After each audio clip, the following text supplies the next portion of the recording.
سارے اختلافات جو حضرت علی، طلحہ، زبیر، عائشہ و معاویہ رضی اللہ تعالیٰ عنہم کے درمیان ہوئے، ان کے سارے معاملات جو ہم نے بیان کیے اختلافات، ان کا فیصلہ اللہ کے حوالے کرنا۔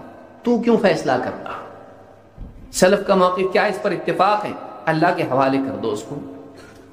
اللہ تعالیٰ بہتر فیصلہ کرنے والا نہیں، اللہ تعالیٰ سے تو فیصلہ کرے گا گڑبڑ کرے گا۔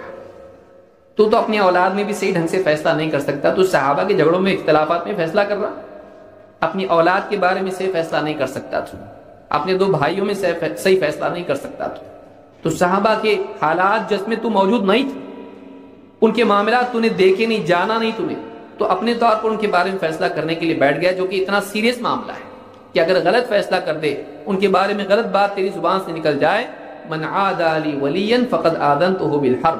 اللہ کے نبی صلی اللہ علیہ وسلم حدیث قدسی میں فرماتے ہیں، اللہ تعالیٰ کا فرمان ہے، جو میرے کسی ولی سے دشمنی مول لے، اس کے ساتھ میرا جنگ کا اعلان ہے۔ کیوں اللہ کے ساتھ جنگ کا معاملہ چھیڑ رہا ہے؟ کیوں اللہ تعالیٰ کو جنگ کے لیے للکار رہا ہے؟ صحابہ کے بارے میں برا نہیں بولنا۔